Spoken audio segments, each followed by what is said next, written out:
আমি কুমিল্লা জেলার মনোহরগঞ্জ উপজেলা থেকে এসেছি আমাদের শিক্ষকদের 3 দফা দাবি নিয়ে। আমাদের 3 দফা দাবির মধ্যে প্রথম দাবি হচ্ছে আমরা সহকারী শিক্ষক হিসেবে আমাদের 11তম দাবি দিতে হবে। এই 11তম দাবি নিয়ে আমরা সরকারের বিভিন্ন মহলে দীর্ঘদিন থেকে আমরা বিভিন্ন মহলে যোগাযোগ করেছি। যেখানে আমরা যোগাযোগ করেছি এই দাবিকে যৌক্তিক বলে আমাদেরকে ছাড় দিয়েছে, কিন্তু সরকারের ঊর্ধ্বতর কর্তৃপক্ষ যারা আছেন তারা এই দাবি বিবেচনা করবেন। আর আমাদের দ্বিতীয় দাবি হচ্ছে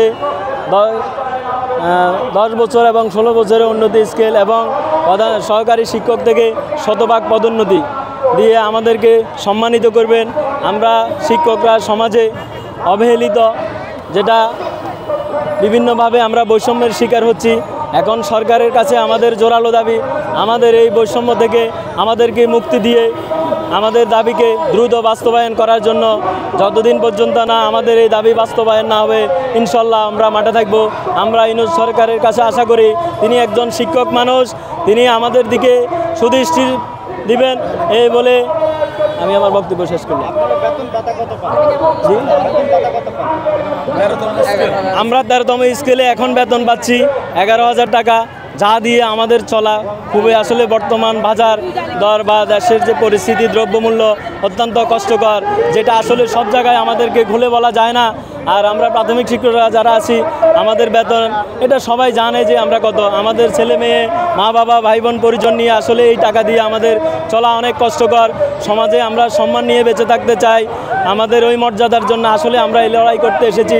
আমরা চাই সরকার আমাদের এই মর্যাদা এবং এই সম্মানকে অক্ষুণ্ণ রেখে আমাদের দাবি বাস্তবায়ন করবে। আমাদের বেতনের বাইরে আমাদের যে টিফিন ভাতা দেওয়া হচ্ছে মাত্র 200 টাকা, যেটা অত্যন্ত লজ্জাজনক। আমরা আসলে কারো কাছে প্রকাশ করতে পারি না।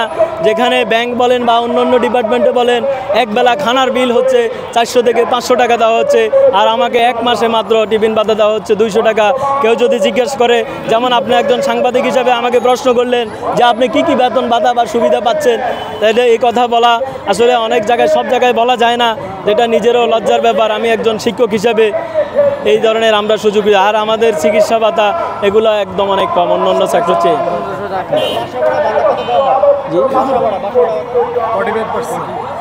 আমাদের মূল স্কেলের 45% দেওয়া হয়। জি, আমি মনে করি আমার এই দাবি শতভাগ যৌক্তিক, কারণ আমাদেরকে 3য় শ্রেণী কর্মচারী হিসেবে সমাজে চিহ্নিত করা হয়েছে, আবার আমাদেরকে বলে আমরা 1ম শ্রেণীর নাগরিক তৈরি করতে। তাই আপনি চিন্তা করেন বা এই জাতি চিন্তা করুক যে কিভাবে 3য় শ্রেণীর কর্মচারী দ্বারা একজন 1ম শ্রেণীর কর্মচারী তৈরি করা যায়, যা জাতির জন্য খুব লজ্জাজনক আমি মনে করি।